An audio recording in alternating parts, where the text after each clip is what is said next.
Hey guys, Kristen Leak here. Today I have a special guest, Nisha Garigarn, Hi. and she is one of the co-founders of an awesome startup called Croissant. She's located in New York City, and she started off her journey coding and is doing many awesome things today. So thank you so much for joining me. Thanks. Thanks for having me. Yeah, I'm really excited to hear about your story and just how you got into coding. That's what I'd love to know first. Yeah. So it's been a very long and winding road. So I guess it started. Well, my dad's a developer, so he's always wanted me to be a developer as well. But growing up, I just wasn't interested in it. I was more interested in more artsy and design things. Mm-hmm. So my foray into tech kind of comes from that. And in high school, I was really involved in yearbooks, so I did a lot of stuff on design for yearbook, and I also did LiveJournal, MySpace, had my own website and everything. But I guess I didn't really understand that could translate; those skills could translate into a job as a web developer or designer later on. So when I went into college, I didn't quite know what I wanted to do, but I did end up taking some design classes, some computer science classes, and a bunch of other classes as well. And it wasn't until I was probably 2 years into my first few jobs doing marketing that I didn't feel quite satisfied with the job that I was doing. And I felt like, oh, I wanted to do something more cutting edge when I started to teach myself how to code on the side. That's really cool. I can definitely relate because I love LiveJournal, but I had no idea that was coding. I was teaching myself like HTML and CSS to make my live journal look nice, but I Yeah, had no idea that could be a lucrative career. that's so cool. And I saw on your LinkedIn that you got a job at Disney. How did you land that job for my audience who may be interested in getting an internship? So that one's probably a huge anomaly, but I actually just applied on their Cool. website, like on their career website, and I ended up getting a random call like a month or two after I had applied, and I wasn't waiting on them or anything, but I just completely forgot about it, and they just called me up. They're like, "Hey, we have this opening for an internship that'll start in about a month. Can you come in for an interview?" So I did. I met with their animation studio, and I ended up working on their HR team, uh, kind of designing and redoing their internal website. Wow, that's pretty Yeah, neat. yeah, it was a great experience, and we were using Joomla, so I kind of taught myself Joomla to Okay. do that, and no one uses Joomla anymore, but it was great. It was a good experience, and I got a lot of experience doing like user experience too, because I had to get a lot of feedback from a lot of the employees. We were building like the employee internal site, so that was good. Yeah, and we went to Disneyland for one day, and I got paid for it. It was amazing. Yay! Cool. And so, how did you, I guess, what led to what you're doing now at Croissant?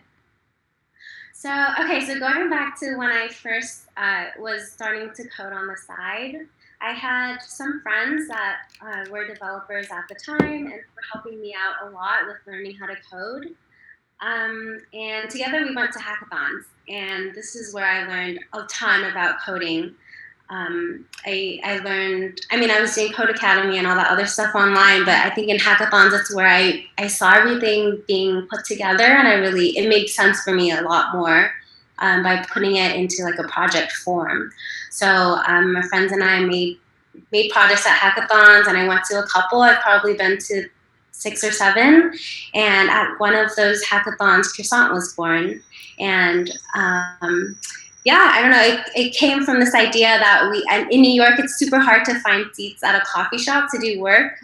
And I would often go to these coffee shops. I would on the weekend, to do code, learn how to code on my laptop. But it was really hard to find a seat, and the idea for Croissant came from that pain point. That's really cool. Do you want to elaborate some more about how Croissant works as an app for my viewers? Yeah, so right now, Croissant, we partner with about 80 co-working spaces across the US. Wow. And with one app, you can co-work on demand at a bunch of very inspiring workspaces. That is so cool. Yeah, it evolved from this on-demand coffee shop seat booking idea to that. Okay. And yeah, we've been working on it for about a year and a half now, and we're super proud of how well it's done. Yeah, I bet. And you're in multiple cities now. Like, I think you're in LA too, and San Yeah, Francisco. Super excited. Just launched in LA this week. Cool. Congrats. That's Yay. huge. Yeah, I'm from LA, so I'm extra super excited. Okay, so I bet you're telling all your family and friends like to use it. Use it. Cool. And I know we were talking about how your love kind of evolved more into design. Do you have any advice for people who may find the same thing happen to them? Yeah, so for me, when I was learning how to code, I noticed that the aspect that I loved most was tinkering around with the design of the project that I made. And at first, I didn't identify that as, oh, I want to do design instead of code.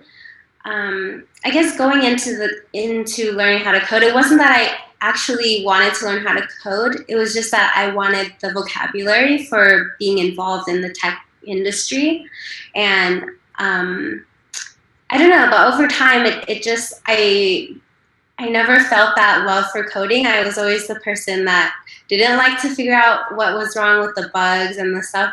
That frustrated me a lot, but I really liked doing the HTML and CSS and front end aspect of it. So I guess, I mean, I don't know when I actually switched my mindset as being like, oh, I want to be a designer now instead of a coder, but I think over time, just working on Croissant, working on my different projects, I just stayed true to what I actually wanted to do instead of forcing myself to do things that were difficult for me. And yeah, it just ended up being more design focused. I like how you mentioned how you still find knowing how to code helpful in other projects. How has that helped with Croissant and working on a team and anything else? Well, so our team is 4 people, and 2 of them are developers.